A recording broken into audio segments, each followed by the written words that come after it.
SK ഇലക്ഷന്റെ 11-ാം മണിക്കൂറിൽ അങ്ങനെ ഒരു ശബ്ദരേഖ പുറത്തു വന്ന പൊളിറ്റിക്കൽ മാർജിൻ ഉണ്ട്, നോ ഡൗട്ട്.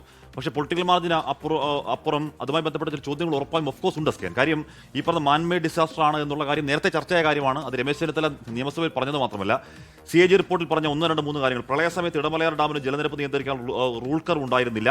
83 രൂപ വെച്ച് റൂൾ കർവ് പ്രളയം ഉണ്ടാകുന്നവർ പുനരവലോകനം ചെയ്തില്ല എന്ന് മാത്രമല്ല 5 വർഷത്തിൽ ഒരിക്കലെങ്കിലും അണക്കെട്ടുകളുടെ സംഭരണശേഷി സർവേ നടത്തണമെന്നിരിക്കെ KSEBിയുടെ അണക്കെട്ടുകൾ 2011-നും 19-നും സർവേ നടത്തിയതെന്നേ ഇല്ല. അമിക്കസ് കുര്യൻ അത് തന്നെ പറഞ്ഞു. ഇതിലെ പ്രശ്നമല്ല, ഇതിലെ പ്രശ്നം കറപ്ഷനാണ് എന്ന് പറഞ്ഞാൽ ഈ പറഞ്ഞ കാർബൺ കമ്പനിക്ക് വേണ്ടി തോട്ടപ്പള്ളി സ്പിൽവേയിലെ ആ മേരിമാത കമ്പനിക്ക് വേണ്ടി പെരിങ്ങൽകുത്തിലേക്ക് വെള്ളം മാറ്റിവിടുന്ന കോൺട്രാക്ടർക്ക് വേണ്ടി അഴിമതി നടത്തിയെന്ന് പറഞ്ഞ ആരാണ് SK? പറയുന്നത് സംസ്ഥാന മന്ത്രിസഭ ഒരു മന്ത്രിയാണ്.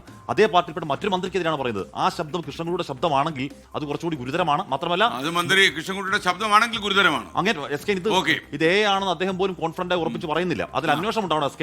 ഞാൻ പറഞ്ഞത് കേരളം നരകതുല്യ യാതനയിലേക്ക് പോകാൻ ഏതെങ്കിലും അഴിമതിക്കാരുടെ ഉദ്യോഗസ്ഥരുടെ രാഷ്ട്രീയക്കാരുടെ പങ്കുണ്ടെങ്കിൽ അവർ ശിക്ഷിക്കപ്പെടണം SK.